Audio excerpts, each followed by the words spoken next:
So I want to talk about acceleration, deceleration. If you've looked at any 3D graphs, when you come out of the transition of the golf swing, right when you get to the top of your swing, the hips start first. We've known that since Hogan brought that up, over 50 years ago, when he said the difference between amateurs and professionals. Amateurs start their downswings with their upper bodies.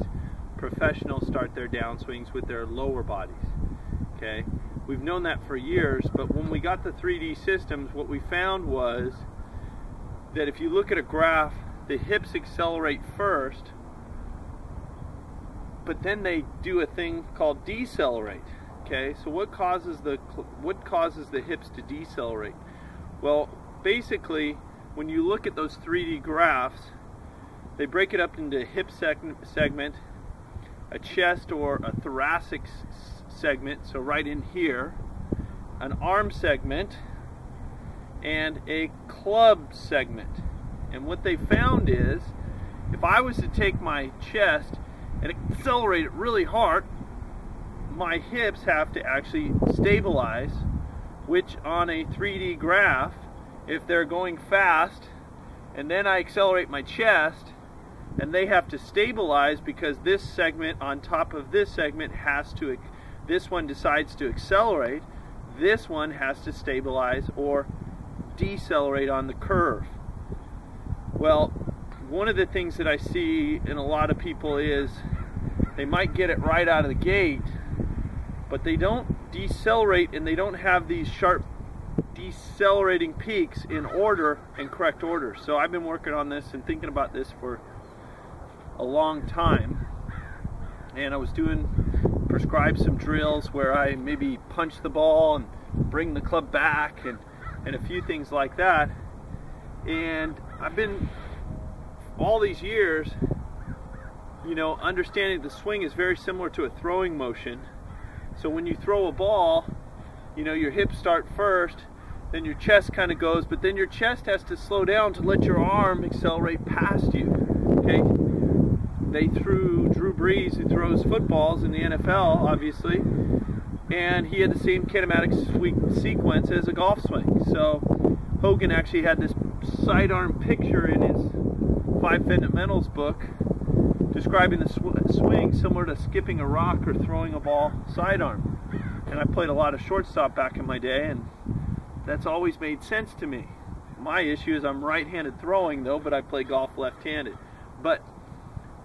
So how do I get people to kind of create that sequence? And I keep thinking back to this baseball concept. So I've done this impact bag for years and years, and I'm just doing it just to try to get most of my students to open up their hips and get their hips through. But what I've found is if I really am being just like a total, tight on the whole sequence and looking at it, it's not actually correct, because I see a lot of this. I see a lot of people swing and hit the impact bag, but they're very open with their chest. And they're really getting a good acceleration of everything, but they're not going to look good on a kinematic sequence graph. They'll just look good at probably starting their hips out of the gate at the top of their swing, which is something we try to do with a lot of our beginning and intermediate golfers. So what I found was a couple things. Number one, if I was to think about how the shoulder works in its joint, okay, if I want more speed out of my arm, I would make my arm go faster than my chest or my thoracic spine.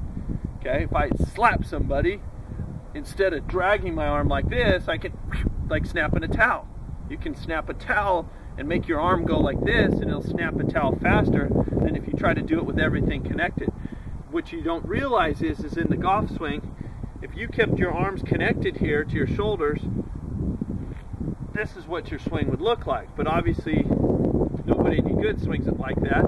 Their arms actually move like this. Very similar to another sport I keep bringing back to. Look at my arm moving independently to create more speed. So thinking about how to teach people and myself and others the correct sequence, I started thinking about the impact bag as a way to train. But let's break away from this mold that we hit it with two hands. What if we hit the impact bag with just one hand?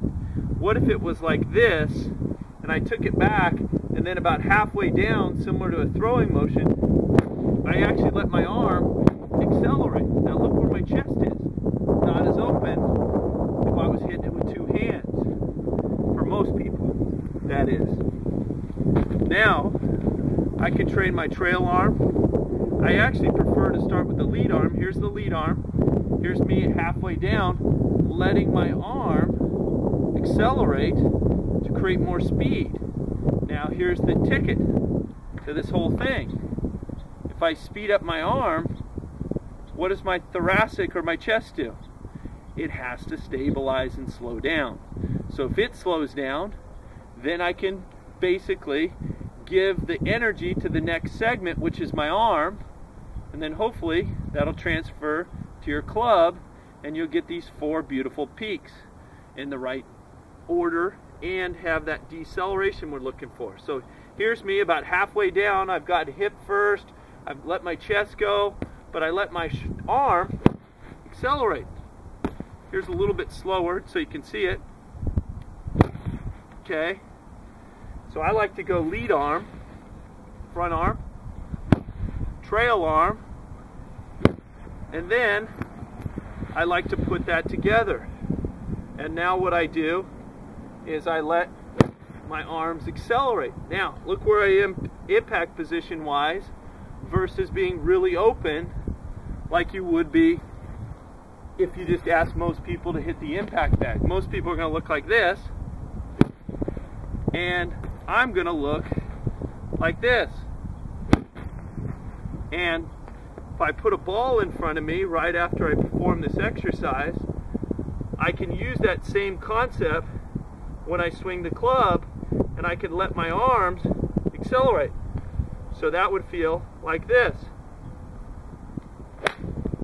And so now if you notice something in my swing there, it looked like my arms were in a different gear than the rest of my body. That's a big secret to why the pros hit it so far. Now, got a lot of people that get way too open coming into the ball.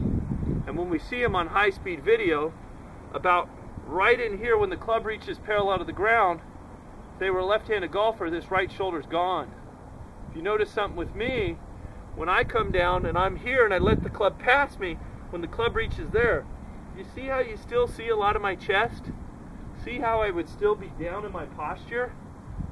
Have you ever wondered why the pros do that and look like that after impact, and so many amateurs don't? That's because they're not letting the arm go a faster gear than the rest of the body. We're too tied up where everything works together like this. We've got to get down to about here, and we've got to let our arms accelerate past us. And that's why you'll see a lot of people, you know, they're trying to hit the ball and they're really early off their trail heel. Well, for me to really get a good pop in here, I want to be solid to the ground in order to accelerate that club up into the bag. So if you watch me here, same thing again, you're going to see me accelerate those arms down into the ball.